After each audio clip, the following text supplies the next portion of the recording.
Catalonia, an autonomous region in northeast Spain, has been known to the world not only for its distinct culture but also for its superlative performance in soccer, thanks to Barcelona Football Club and Messi.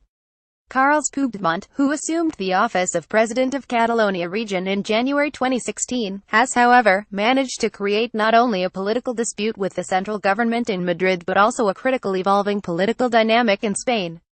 The current dispute has been Spain's worst political crisis since democracy was restored there in the 1970s. At first there was the October 1 referendum, whereby the Catalan leader Puigdemont signed a declaration of independence, but delayed implementation to allow talks with the Spanish government. He ignored warnings by the Madrid government to cancel the move, prompting Prime Minister Rajoy to eventually remove Catalan leaders and impose direct rule. Since then, an arrest warrant issued by the Spanish government, with European Union validity, has led to Puigdemont surrendering himself to Belgian police authorities in Brussels. Media has reported that necessary measures are now being undertaken by the Spanish government to extradite him to Spain. Spain has been gripped by a constitutional crisis since the independence referendum, organized by Puigdemont's separatist government, was held in early October in defiance of a ruling by the Constitutional Court, which had declared it illegal. October 27 saw the regional parliament declare independence with a 7,010 vote, with Madrid responding by declaring the move illegal. Prime Minister Mariano Rajoy then announced the dissolution of the regional parliament, and the removal of Puigdemont as Catalan leader. He also ordered that fresh regional elections be held in the third week of December. Puigdemont, on the other hand, has urged democratic opposition to direct rule from Madrid. He has also condemned the suspension of Catalonia's autonomy, and promised to continue to work to build a free country. Catalonia, one of Spain's richest, most distinctive regions with a high degree of autonomy, now finds itself in a status of uncertainty. With 16% of Spain's population, Catalonia, according to Spain's Ministry of Economy, Industry, and Competitiveness, has been responsible for 25.6% of Spain's exports, 19% of its GDP, and 20.7% of all foreign investment. This, in turn, has created a feeling among a section of the Catalans that their region was contributing more to the Spanish central authority than they were receiving. October 28 saw the government in Madrid remove Catalonia's autonomy and take over government functions in the region. An official state bulletin has handed control of Catalonia to Spain's Deputy Prime Minister, Soraya Saenz de Santamaria. Spain's Interior Ministry has taken over charge of Catalonia's police after firing senior Catalan police officials. A hard task awaits the Spanish government if it wants to prove to the world that it is not attacking the autonomy of the Catalan people. In the meantime, a poll carried out by Spanish national newspaper El Pais after the central government's actions on October 28 has suggested that more Catalans, 52% to 43%, are now in favor of the dissolution of the regional parliament and the holding of elections.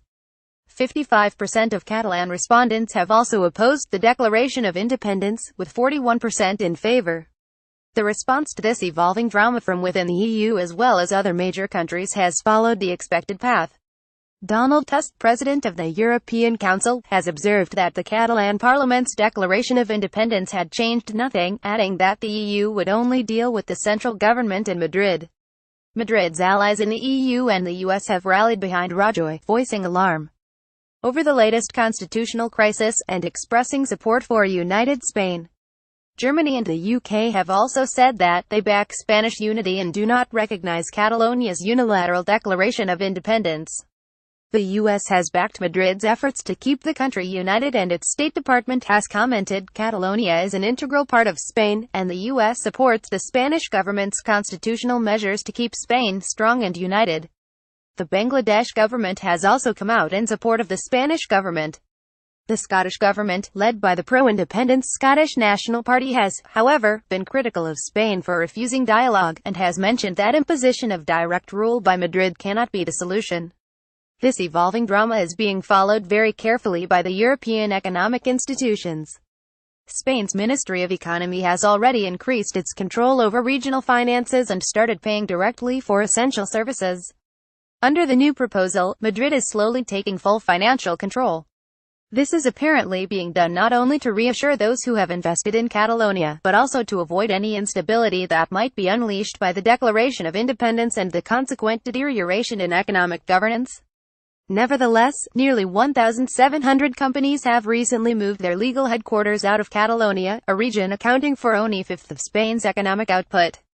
Shares in Spanish companies, particularly Catalan banks, have also dropped sharply in the last 2 weeks. Tourism, one of the main sources of income for Catalonia, has also been affected because of the uncertain conditions. This is having its impact on the services sector and also on the hotel industry. Catalonia's secessionist groups have, meanwhile, called for widespread civil disobedience.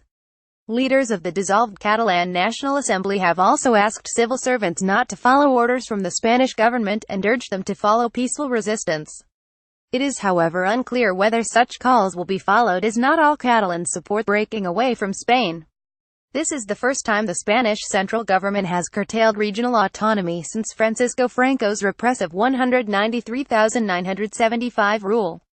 Catalan independence supporters have warned that they will resist the temporary measure, implemented under Article 155 of the Spanish Constitution, meant to rein in rebel-prone regions.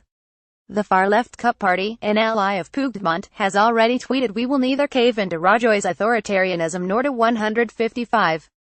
This response has led some observers to state that the resistance to what is happening in Catalonia might come in the form of more severe street protests and strikes, all of which have already left a mark on the economy since October 1, when the outlawed independence referendum was marred by police violence as central authorities tried to stop people from voting.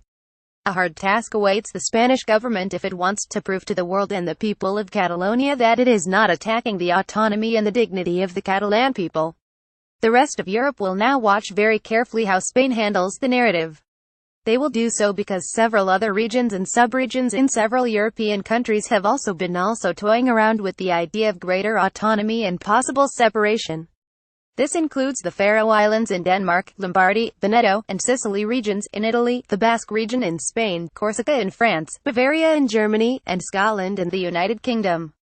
The standoff between Madrid and Barcelona has plunged Spain into its most serious political crisis in 4 decades, since the country transitioned to democracy. The next 2 months might see the situation get worse. Hopefully, better sense and reason will prevail among all the stakeholders. This will then enable all parties to find least common denominators so that violence can be avoided and stability restored. Mohammed Zamir, a former ambassador and chief information commissioner of the Information Commission, is an analyst specialized in foreign affairs, right to information, and good governance. He can be reached at email protected.